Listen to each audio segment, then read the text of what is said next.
L'oiseau d'or. Il y a très longtemps de cela, vivait un roi qui avait 3 fils. Le palais dans lequel ils habitaient était construit tout en marbre blanc et le toit fait de tuiles d'or qui étincelaient dès que le soleil brillait. Dans le jardin du palais s'épanouissaient des fleurs splendides, dans des parterres soigneusement aménagés. Et lorsqu'il faisait trop chaud, en été, on pouvait fuir les rayons du soleil en s'abritant sous les grands arbres où s'ébattait une foule d'oiseaux aux 1000 couleurs. Un de ces arbres, un pommier, était très particulier. Il était seul de son espèce dans tout le pays. Au printemps, quand il était encore enveloppé d'un feuillage vert pâle, il ressemblait à tous les autres arbres. Et même en été, quand il était en fleurs, il n'était qu'un pommier comme un autre, quelque peu insolite au milieu de hauts peupliers, dont les feuilles bruissaient au moindre souffle. Mais dès l'automne, ce pommier devenait unique, car ses branches noueuses portaient alors des pommes d'or toutes rondes, si bien qu'on avait l'impression que des centaines de soleils éclataient entre les feuilles.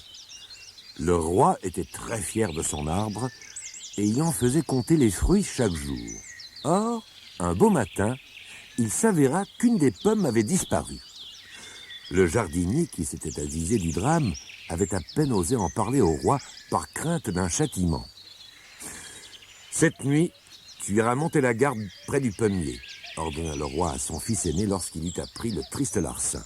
« Et tu confondras le voleur, je compte sur toi. » Hélas, le prince s'endormit au milieu de la nuit et, le lendemain matin, quand il se réveilla, force lui fut de constater qu'une nouvelle pomme avait disparu.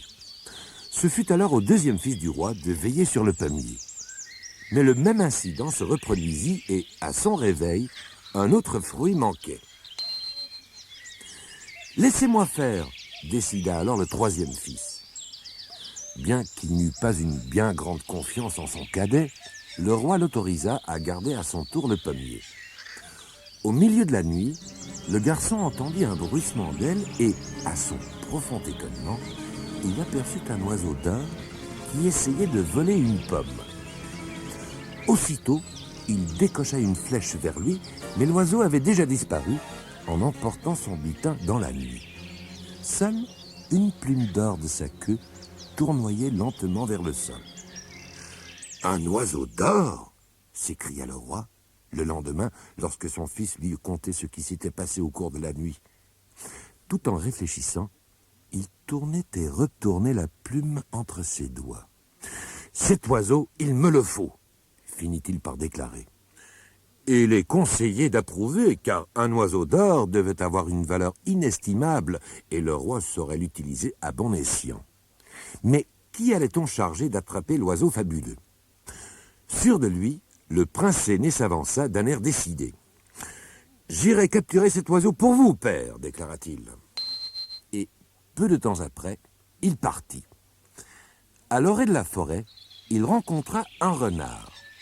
Le prince, qui adorait la chasse, regretta de ne pas avoir emporté son arc et ses flèches. Il empoignait déjà son épée lorsque le renard s'écria « Ne me tuez pas, noble prince !»« Je vais vous donner un bon conseil. Je sais que vous êtes à la recherche de l'oiseau d'or. En chemin, vous verrez 2 auberges qui se font face. L'une est fort belle, alors que l'autre se délabre. Je vous conseille pourtant la seconde. Vous ne le regretterez pas. » Mais le prince ne l'écoutait déjà plus. L'épée à la main, il tenta de tuer le renard. Mais il ne parvint qu'à le frôler, et l'animal disparut à toute vitesse dans les fourrés. Poursuivant sa route, le prince vit effectivement 2 hôtelleries qui se faisaient face. Par les fenêtres ouvertes de la première, lui parvenaient des rires et des chansons, tandis que l'autre semblait sombre et déserte. Un bref instant, les paroles du renard lui revinrent en mémoire, mais il haussa les épaules avec mépris. « Que peuvent savoir les renards des auberges ?» marmonna-t-il en tournant le dos à la pauvre hôtellerie et en pénétrant dans la plus riche.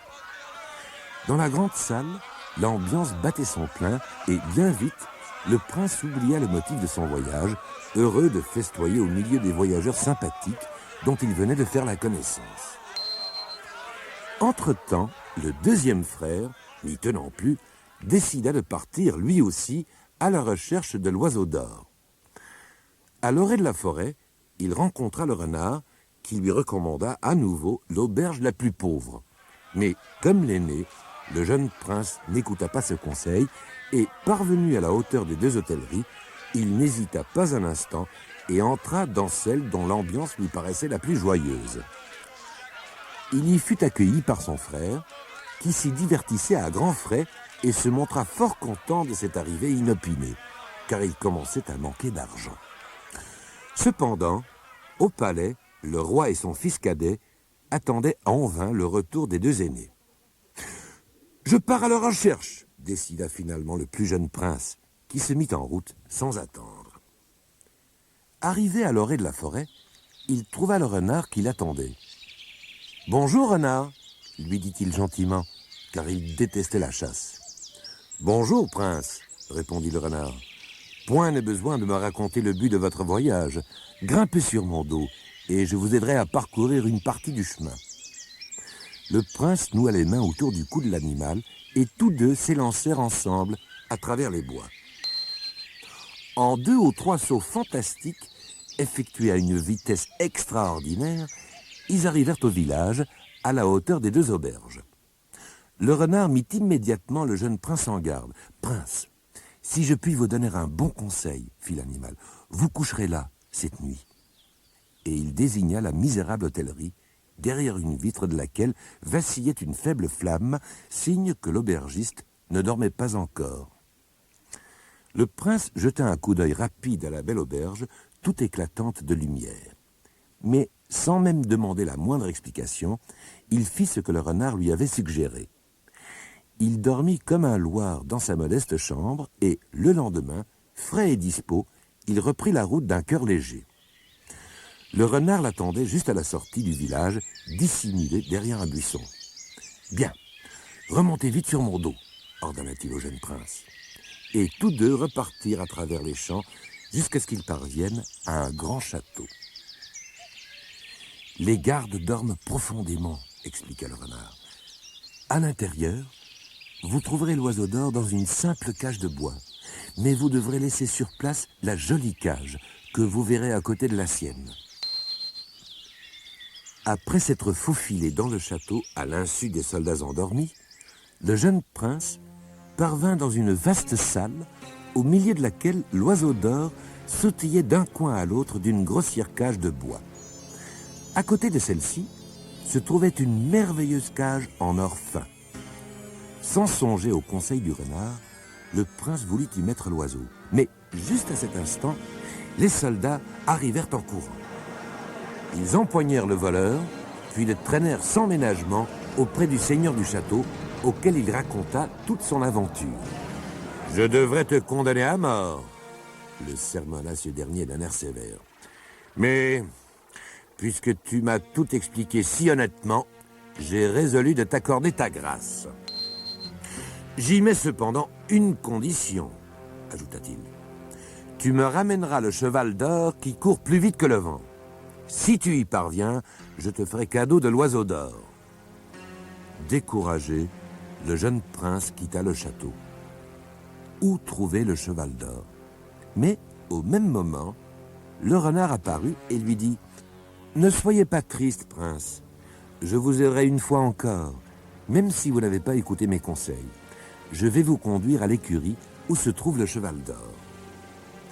Il vous suivra sans difficulté, car les domestiques dorment d'un très profond sommeil. Mais surtout, n'emportez pas la selle en or qui est accrochée au mur. » Monté sur le dos du renard, le jeune prince parvint rapidement à l'écurie qui abritait le cheval d'or. Mais, négligeant le conseil reçu, il voulut mettre la selle d'or sur le coursier. Au même moment, celui-ci se mit à hennir, réveillant tous les domestiques. Avant qu'il ait pu faire le moindre mouvement, le jeune homme, comprenant à peine ce qui lui arrivait, se trouva traîné devant le maître des écuries. « Tu as voulu voler mon cheval d'or !» gronda celui-ci. « Normalement, c'est là un crime impardonnable, mais je te gracierai si tu me ramènes la fille du roi du château d'or. » Fort abattu, le prince sortit. Comment trouver la fille du roi? Vous n'avez vraiment pas mérité que je vous aide encore, fit soudain à côté de lui la voix du renard. Mais grimpez sur mon dos et je vous conduirai au château d'or. Une fois arrivés au château, le prince et le renard attendirent patiemment que sonnent les 12 coups de minuit. La fille du roi ne devrait plus tarder maintenant, murmura le renard. Si vous parvenez à lui donner un baiser, elle vous suivra partout où vous voudrez. Mais ne la laissez pas prendre congé de ses parents, sinon vous êtes perdu. À peine le renard avait-il prononcé ces mots que la princesse apparut. Le prince se précipita pour l'embrasser. La princesse, sans manifester aucun étonnement, le regarda de ses superbes yeux bleu clair et susurra « Avec toi, j'irai jusqu'au bout du monde, mais laisse-moi d'abord dire au revoir à mes parents. » Le prince, émerveillé, omit de songer à l'avertissement du renard, et il entra avec la princesse dans le château. Aussitôt, des soldats l'empoignèrent et le traînèrent devant le roi. « En principe, tu devrais être pendu, » l'admonesta ce dernier, « car tu as essayé d'enlever la princesse. Mais si, dans les 8 jours, tu supprimes cette montagne qui obstrue ma vue, ma fille sera tienne. » Le jeune prince, courageusement, commença à creuser la terre à l'endroit indiqué, mais le travail n'avançait guère. Comme il s'asseyait pour se reposer un peu, il entendit un bruit étrange. Se retournant, il aperçut le renard qui, sans dire un mot, commençait à creuser le sol de toutes ses forces. En un instant, la montagne disparut et le prince put quitter le château avec la princesse. « Maintenant, allons chercher le cheval d'or, » dit le renard, qui attendait le prince et la princesse au bas des marches. « Vite, montez tous les deux sur mon dos. » Et, en un clin d'œil, il s'envola. Dès que le prince fut arrivé à l'écurie et eut enfourché le cheval d'or, celui-ci se mit à galoper, désarçonnant presque son jeune cavalier. « Et maintenant, l'oiseau d'or, » conclut le renard, tout haletant, en courant à côté du cheval avec la princesse sur son dos. Peu après, le prince se précipita dans la salle qui abritait l'oiseau d'or et ressortit au nez des gardes endormis en emportant le merveilleux animal. « Prends la princesse sur ton cheval !» ordonna alors le renard. D'un mouvement du bras, le prince hissa la jeune fille derrière lui. Tous deux galopèrent ainsi jusqu'à la ville natale du jeune homme. Celui-ci ne remarqua même pas que le renard s'était éclipsé. Une demi-heure plus tard, le cheval d'or débouchait sur la place du marché. « Êtes-vous au courant de l'affaire ?» s'interrogeaient les gens. « Demain, 2 escrocs seront traduits devant le juge. Ils ont fait la fête dans une hôtellerie voisine et ne peuvent payer l'addition. » Le prince n'en demanda pas davantage. Sans perdre de temps, il amena la princesse et l'oiseau d'or dans le palais de son père. Puis, il se dirigea aussi vite qu'il le put vers le village où se trouvaient les 2 auberges. Car il avait bien compris, ces escrocs étaient ses frères. Ces derniers, hélas, firent preuve d'une grande ingratitude. Lorsqu'ils eurent compris que leur cadet possédait beaucoup d'argent, ils décidèrent de le lui dérober. Pendant que l'un le distrayait avec des histoires drôles, l'autre s'empara de sa bourse. Ensuite, ils le repoussèrent si brutalement que le jeune prince tomba sur le sol. Lorsqu'il reprit connaissance, ses frères avaient disparu. Déçu par leur comportement, le malheureux regarda autour de lui. Et qui vit-il, à moitié caché dans un buisson, son ami le renard, qu'il avait déjà tant aidé. « Je vais vous donner un bon conseil, » l'avertit une fois de plus l'animal. « Vos frères ont engagé des sbires, chargés de vous tuer dès qu'ils vous verront. Car, lui expliqua-t-il, ils veulent la princesse, l'oiseau d'or et le cheval pour eux seuls. Or, non loin d'ici, vit un pauvre homme. Donnez-lui vos beaux vêtements et enfilez ses haillons. Vous serez ainsi méconnaissable et vous pourrez éviter les tueurs. » Cette fois, le jeune prince obéit au renard. Déguisé en mendiant, il rentra ensuite au château de son père. À peine en avait-il franchi le seuil que l'oiseau d'or, qui se taisait depuis son départ, commença à siffler les plus harmonieuses chansons. Le cheval d'or, qui n'avait plus voulu avaler la moindre bouchée, se remit à manger joyeusement. Et la princesse, qui n'avait pas cessé de pleurer, sécha ses larmes en balbutiant « Je sens que mon aimé approche ». Lorsqu'elle aperçut le mendiant, elle reconnut immédiatement en lui le jeune prince. Tout émue, elle tomba dans ses bras et l'embrassa. Dès lors, tout rentra dans l'ordre et le bonheur resplendit au château. Dans la crainte d'un juste châtiment, les deux mauvais frères n'osèrent plus jamais reparaître chez leur père ni dans le pays. Le roi, consolé de leur disparition par la joie des deux jeunes amoureux, fit donner pour leur mariage des fêtes somptueuses.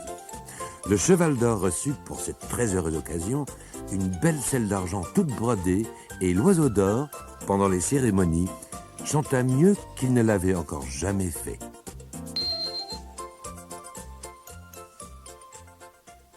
La princesse des Glycines. Lulung était une petite cité située au pied d'une haute montagne dans la Chine lointaine. La ville était tellement petite que tout le monde s'y connaissait. Les maisons y étaient très proches les unes des autres, au point qu'en hiver, lorsqu'il gelait à pierre fendre, on avait réellement l'impression qu'elles se protégeaient du froid mutuellement. Une pauvre veuve y vivait depuis fort longtemps. Cette femme avait un fils, un superbe garçon qui répondait au nom de Wang. Personne dans la ville n'était aussi fort ni aussi courageux que lui. Et en silence, on enviait la veuve d'avoir un tel fils. En réalité, Wang et sa mère auraient mené une vie heureuse s'ils n'avaient été constamment ennuyés par Yu, l'usurier qui habitait derrière chez eux. Le vieil homme était malade de jalousie devant la force et la jeunesse de Wang, et il ne laissait passer aucune occasion de tourmenter le jeune homme et sa mère, ne cessant de leur faire les remarques les plus désobligeantes. « Ton fils vit-il toujours chez toi et à tes crochets ?» demanda-t-il un soir à la veuve, en voyant Wang assis dans le jardin devant la maisonnette. « Je pensais que les jeunes de son âge étaient mariés depuis belle lurette. Les jeunes filles de Lulung ne sont-elles donc pas assez bien pour lui? Attend-il la venue d'une princesse ?» La veuve, imperturbable, le toisa. « Et pourquoi pas ?» répliqua-t-elle. « Ce n'est pas si bête. Tout compte fait, il est le jeune homme le plus beau et le plus courageux de toute notre région, et une princesse ferait certes une bonne affaire en l'épousant. Dans ce cas, il risque fort d'attendre longtemps, ricana l'usurier, car dans la région, il n'y a pas de princesse. » Et se traînant jusque chez lui, il claqua brutalement la porte de son logis. La veuve, secouant la tête, se demanda une fois de plus « Pourquoi veut-il toujours faire du mal ? Il serait plus heureux s'il se montrait gentil avec tout le monde. » Avec un regard empreint d'amour, elle ajouta à l'intention de son fils « C'est vrai, je suis certaine qu'une princesse serait très heureuse avec toi. » Wang sourit.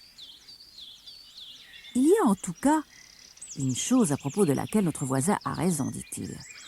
Il n'y a pas de princesse dans la région.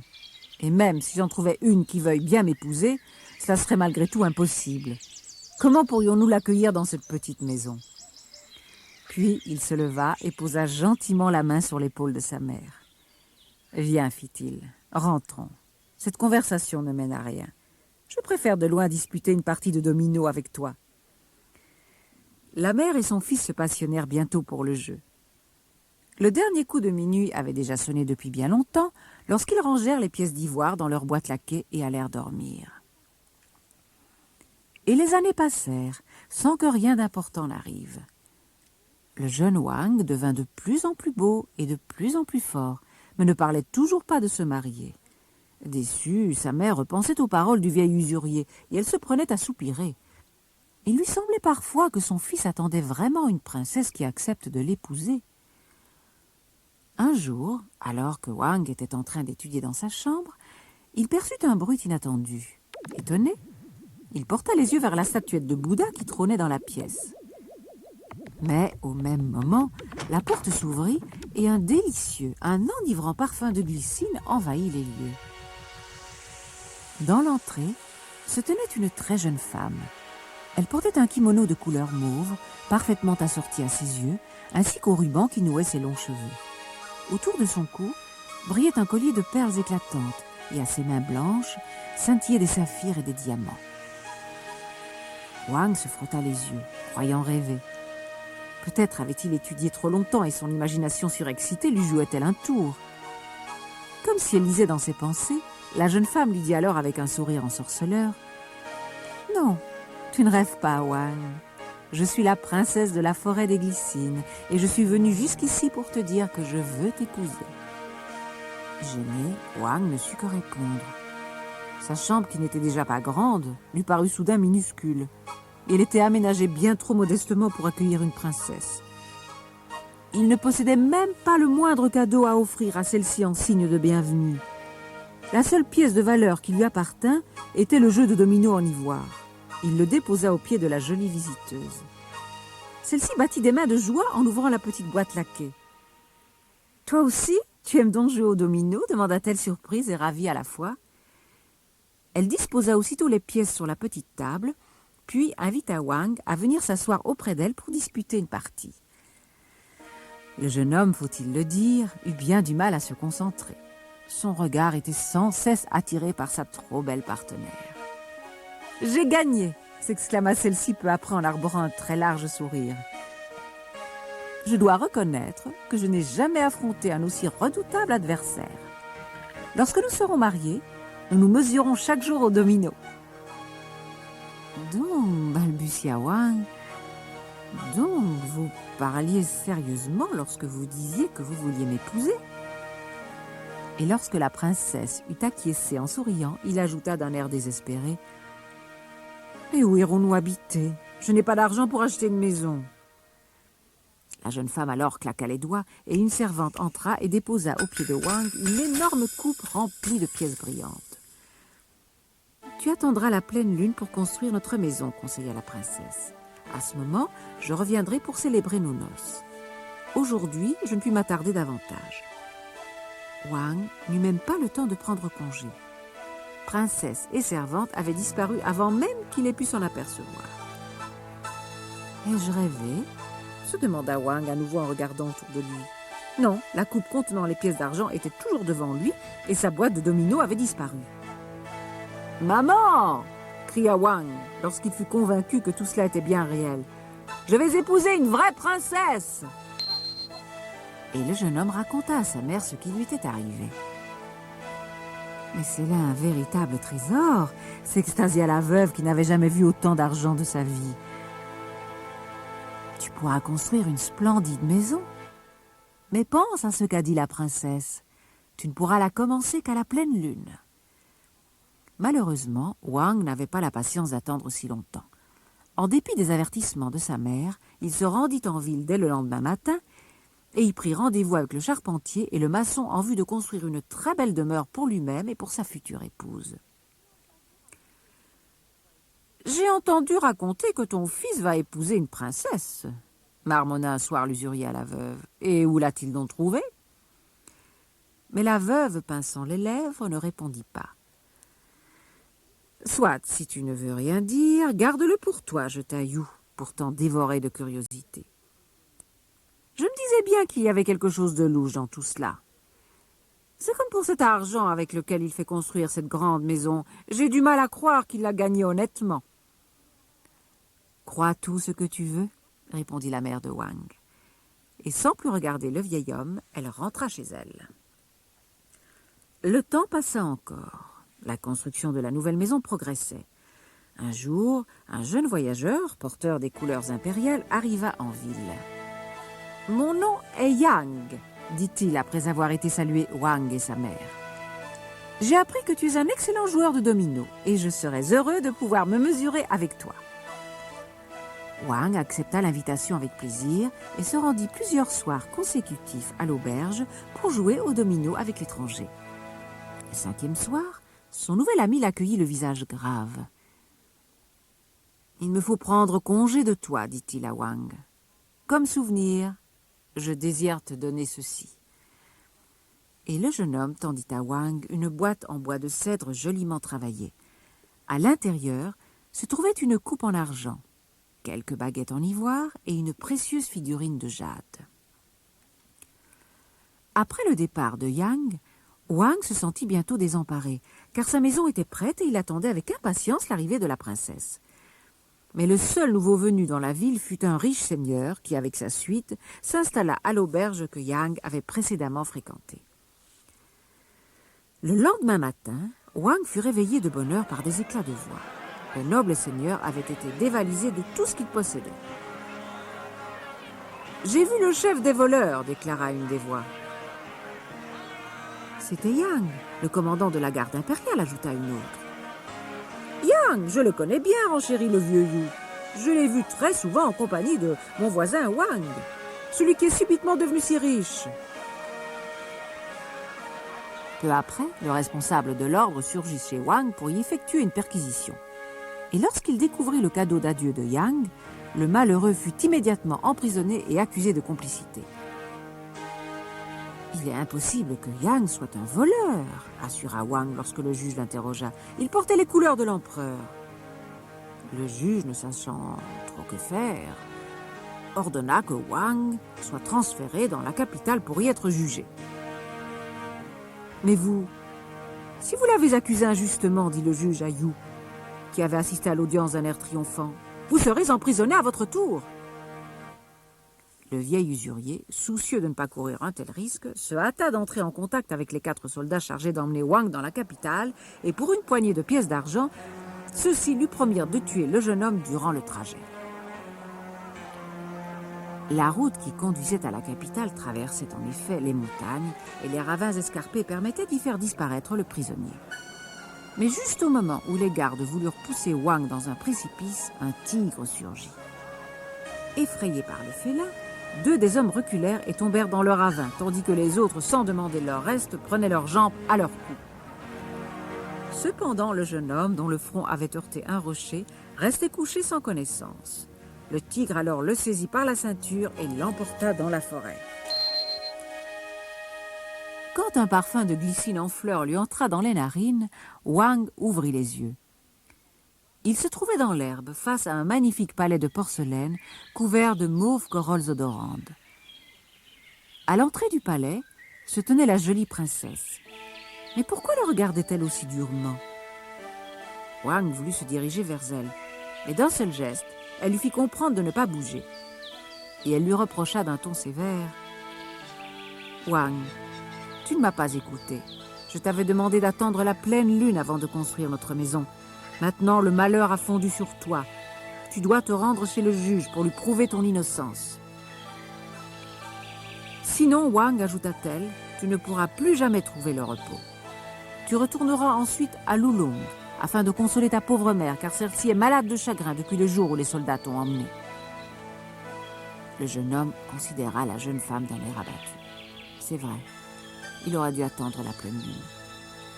Mais il était si impatient de revoir sa jolie princesse, et maintenant qu'il l'avait retrouvée, elle leur envoyait.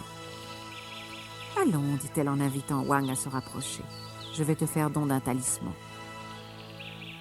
Et elle alla chercher une corde, qu'elle noua avec soin à la taille de Wang.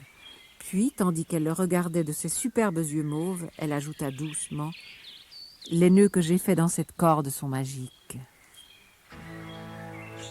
« En cas de besoin, poursuivit-elle, il te suffira d'en défaire un et tu seras sauvé. Pars vite maintenant. » Wang regarda tristement la princesse, navré de devoir la quitter. Mais il eut dans ses yeux qu'elle pensait bien ce qu'elle lui disait et qu'il ne servirait sûrement à rien de lui demander de rester encore un peu. Poussant un très profond soupir, il se détourna et entama le long et pénible chemin qui devait le mener jusqu'à la capitale. Le sentier qu'il était obligé de suivre montait et descendait sans cesse. Plusieurs fois, il s'en fallut de peu qu'il ne tombât en butant sur une pierre. Des branches lui fouettaient cruellement le visage, et comme si cela ne suffisait pas, il se mit à pleuvoir. Pourtant, le brave Wang poursuivit courageusement sa route, la pensée de la jolie princesse lui donnant sans cesse de nouvelles forces. Il avait parcouru une bonne partie du chemin lorsqu'il déboucha sur un plateau aride et désolé. Il avait cessé de pleuvoir, et derrière les sombres nuages, il pouvait apercevoir le soleil, dont les rayons éclairaient sans l'égayer ce triste paysage. Seuls quelques arbres tordus rompaient çà et là cette lugubre monotonie. Mais soudain, un nuage de poussière masqua l'horizon. Portant alors la main au-dessus de ses yeux, Wang scruta le lointain. Très rapidement, le nuage se transforma en une armée de cavaliers armés jusqu'aux dents, dont les armes scintillaient sous le soleil. Ils arrivaient à toute vitesse dans sa direction. Que va-t-il m'arriver maintenant, pensa-t-il tristement. N'ai-je pas encore subi assez de malheur? Ces hommes ont sûrement l'intention de m'attaquer. Et lorsqu'ils s'apercevront que je ne porte aucun objet de valeur, ils me tueront probablement par dépit. Cependant, il n'avait plus le temps de s'enfuir. D'ailleurs, où se serait-il caché? Bientôt, les cavaliers furent là. Le chef de la troupe s'approcha à quelques mètres de lui et Wang observa craintivement la silhouette impressionnante, fièrement campée sur sa monture. Puis, soudain, « Yang !» cria-t-il. « Yang, mon ami, est-ce vraiment toi ?» Et il tendit joyeusement la main pour le saluer. Un large sourire aux lèvres, Yang se pencha vers lui. « Tu acceptes donc encore de me parler, Wang ?» demanda-t-il tout content. « Tu ne refuses pas de serrer la main d'un voleur de mon espèce ?»« Je n'ai jamais pu croire à un pareil mensonge, » répondit Wang. « Alors, laisse-moi te conter comment tout cela est arrivé, » dit Yang en serrant fermement la main du jeune homme en signe d'amitié. Pendant des années, j'ai vécu à la cour en tant que commandant de la garde impériale au sein d'un monde de faste et d'apparat, mais aussi dans un monde méprisable, comme je l'ai découvert plus tard, car la plupart des membres de la cour n'avaient pas gagné leur fortune honnêtement. Pendant qu'ils parlaient, les deux amis se tenaient toujours la main afin de se témoigner leur confiance. Puis, Yang descendit de sa monture et ils allèrent s'asseoir à l'ombre d'un arbre où le jeune chef poursuivit. La richesse dont jouissaient ces riches seigneurs, il l'avait volée aux pauvres gens, car il l'avait obtenue en imposant de très lourdes amendes pour de petits délits et en exigeant d'importants fermages. Wang acquiesça. Il connaissait cette histoire. Depuis de longues années, la population vivait opprimée à cause des cruelles mesures adoptées par les grands propriétaires terriens. De nombreux abus de cette espèce avaient été commis dans les environs de Lulung. Certains paysans incapables de payer le fermage envoyaient même leurs enfants mendier en ville. C'est pourquoi, poursuivit Yang, après avoir fait signe à ses hommes de mettre pied à terre pour se reposer un instant, j'ai décidé que tout cela devait changer. Je résolus de quitter la cour et de devenir l'un de ces pauvres. Mais cela ne suffisait pas. J'ai alors réuni autour de moi un groupe d'hommes qui pensaient comme moi. Et ensemble, nous avons commencé à voler les riches, répartissant ensuite notre butin entre de misérables paysans. C'est ainsi que je suis devenu un voleur. Et donc, ce noble à Lulung, commença Wang, mais son ami l'interrompit aussitôt. Voler ce noble faisait partie de mon projet. Il méritait bien une petite leçon. Car dans la région d'où il venait, tous les paysans étaient complètement ruinés, tant les taxes qu'il leur imposait étaient élevées. En plus, les terres qu'il leur avait données en fermage étaient totalement incultes. Et, comble de malheur, le peu qu'elles produisaient venait d'être anéanti par les fortes pluies du printemps sans que lui-même veuille tenir compte de cette situation. Même lorsque les paysans lui demandaient un délai, il ne leur montrait aucune pitié. « Vois-tu maintenant pourquoi je lui ai dérobé ses biens ?» demanda Yang. Wang acquiesça sans mot dire, et son compagnon poursuivit. « La prochaine fois que j'irai à Lulung, ce sera pour Yu, l'usurier. Il est temps qu'il soit puni pour exiger des intérêts abusifs des malheureux qui, désespérés, ont recours à lui, ou bien lui demandent de pouvoir différer un remboursement. Mais toi-même, raconte-moi ce qui t'a conduit dans cette région inhospitalière. » En soupirant, Wang commença à expliquer son histoire. Un serviteur du noble que tu as dépouillé t'a reconnu lorsque vous êtes entré dans l'auberge cette nuit-là. Et l'usurier Yu, qui nous avait souvent vus ensemble, s'est servi de ce prétexte pour me causer une nouvelle fois des ennuis. Il s'était longtemps demandé comment j'avais bien pu obtenir de l'argent pour construire une maison, puisque ma mère et moi-même étions pauvres. Et il a saisi cette chance de me nuire, m'accusant sournoisement de complicité pour ce vol. Wang s'arrêta quelques instants pour avaler une gorgée du vin de riz que lui tendait Yang. Il avait la gorge sèche après avoir tant parlé. Puis il enchaîna. Le responsable de l'ordre ne croyait manifestement pas que j'avais quelque chose à voir dans cette sombre histoire. Mais il s'est vu obligé d'effectuer une perquisition chez moi. Il découvrit alors dans ma maison tes beaux cadeaux. Il crut tenir avec eux une preuve de ma culpabilité et me conduisit devant le juge. Évidemment, je lui ai raconté que c'était là des présents et que je les avais acceptés sans faire la moindre objection, puisque je croyais que tu venais de la cour impériale. N'osant pas trancher, le juge décida alors de m'envoyer dans la capitale pour y être traduit en justice. Cependant, craignant que la lumière ne soit faite sur toute cette affaire, le vieux You soudoya les soldats chargés de me conduire en ville. Ces pauvres bougres, qui avaient bien besoin d'un peu d'argent supplémentaire, promirent à l'usurier de se débarrasser de moi en cours de route. Seul un heureux hasard a permis que je sois sauvé de la mort par un tigre, apparu au moment où il voulait me tuer. Et ce brave tigre m'a conduit auprès de la princesse des Glycines, qui m'a ordonné de me rendre en ville pour prouver mon innocence. Voilà, conclut Wang. Et il ajouta piteusement, « Je ne l'ai pas écoutée, et maintenant elle est fâchée contre moi. Ah, j'aurais dû attendre la pleine lune avant de commencer à construire notre maison. » Yang avait écouté attentivement le récit de son ami. « Si je comprends bien, dit-il, tu es donc en route pour la capitale où tu seras jugé par le juge suprême. » Wang but encore une gorgée de la bouteille de vin de riz pour se donner du courage. « C'est bien cela, opina-t-il en se levant pour se remettre en route. Il tendit la main pour prendre congé de Yang, mais celui-ci secoua la tête. « Non, mon cher Wang, refusa-t-il paisiblement, je ne te laisserai pas partir comme cela. Un ami aussi fidèle que toi a droit à mon aide. Le voyage est encore long jusqu'à la ville et il est semé d'embûches. » Et c'est ainsi que Wang parcourut le restant du chemin sous la protection des hommes de son ami Yang, qui le suivaient à quelque distance. Peu après, il atteignit sans encombre la capitale et alla aussitôt se présenter au palais de justice. « Je suis Wang et je viens de Lulung, déclara-t-il une fois mis en présence du juge suprême. Je suis venu jusqu'à vous pour prouver mon innocence. »« Et où sont les soldats qui t'ont conduit ici ?» demanda le juge. « 2 d'entre eux ont pris la fuite à la vue d'un tigre, expliqua Wang, et les 2 autres sont tombés dans un ravin. » Comme le juge continuait à le regarder d'un air interrogateur, Wang lui raconta toute son histoire. « Tu veux me dire que tu es venu sans escorte et de ton plein gré ?»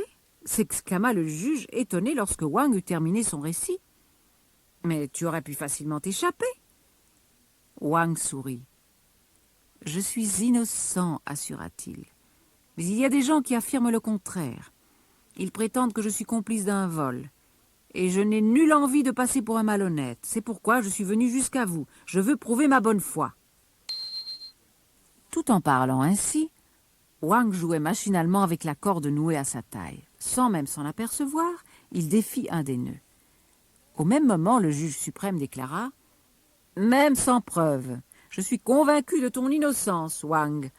En effet, seul un homme à la conscience bien tranquille se présente de lui-même devant le juge sans y être contraint par la force. » Il alla ensuite chercher un morceau de parchemin et écrivit en termes choisis une déclaration attestant de l'innocence du prévenu. « Et voilà, tout est en ordre, Wang, » conclut-il en lui serrant la main. « À partir de cet instant, tu es un homme libre. » Soulagé, Wang quitta le tribunal. À présent, il devait retourner à Lulung pour assurer sa mère qui l'attendait à la maison. Et ensuite, il osait à peine y penser, de peur que quelque chose tourne de nouveau mal. Mais il espérait de tout son cœur qu'il pourrait épouser la très jolie princesse des Glycines. Serrant dans sa main la déclaration du juge, Wang entama le pénible voyage de retour. Plus il approchait de sa petite ville natale, plus il marchait allègrement. Il lui semblait que toute fatigue l'abandonnait. Déjà, il apercevait les premières maisons de Lulung. Au milieu de celles-ci se trouvait celle de sa mère. À cette pensée, il se mit à courir à perdre haleine, tant il avait hâte de rentrer chez lui. « Maman !» cria-t-il en se précipitant dans l'humble demeure, « je suis là !» La pauvre veuve avait beaucoup maigri depuis le départ de son cher fils. Ses yeux sombres brillaient fiévreusement dans sa figure pâle et ses mains tremblaient. Mais lorsqu'elle vit entrer Wang sain et sauf, un sourire rayonnant apparut sur son visage, au trait fatigué, et elle tendit les bras pour accueillir son enfant bien-aimé. Puis, les premières effusions passées, La veuve lui posa 1001 questions, auxquelles Wang répondit patiemment, jusqu'à ce qu'il fût enfin l'heure d'aller dormir. La mère et le fils se souhaitèrent tendrement le bonsoir. Mais non loin de là, quelqu'un allait au contraire passer une nuit forte agitée. C'était l'usurier Yu, brutalement tiré de son sommeil par une voix mystérieuse qui lui dit « Donne-moi les clés de ton coffre, et pas un mot si tu tiens à la vie !» Tremblant de tous ses membres, le vieillard remit le trousseau à Yang, car c'était lui qui avait pénétré chez l'usurier avec ses hommes, et quelques instants plus tard, Yu regardait d'un air furieux son coffre-fort complètement vide. Pendant ce temps, Wang dormait paisiblement. Lorsqu'il se réveilla, il aperçut sa mère qui le contemplait, un étrange sourire sur les lèvres. « Il y a de la visite pour toi », annonça-t-elle. Au même moment, le jeune homme sentit le parfum qu'il attendait tant, le doux parfum de glycine. Peu de temps après, les noces de Wang et de sa jolie princesse furent célébrées dans l'allégresse. Et le temps passa.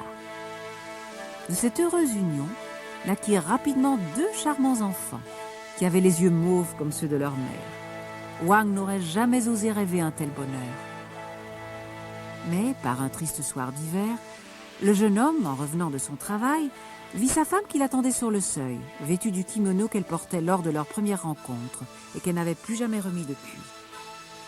Et soudain, il sut avec une tragique certitude que quelque chose d'horrible et de grave allait se produire, quelque chose d'inévitable.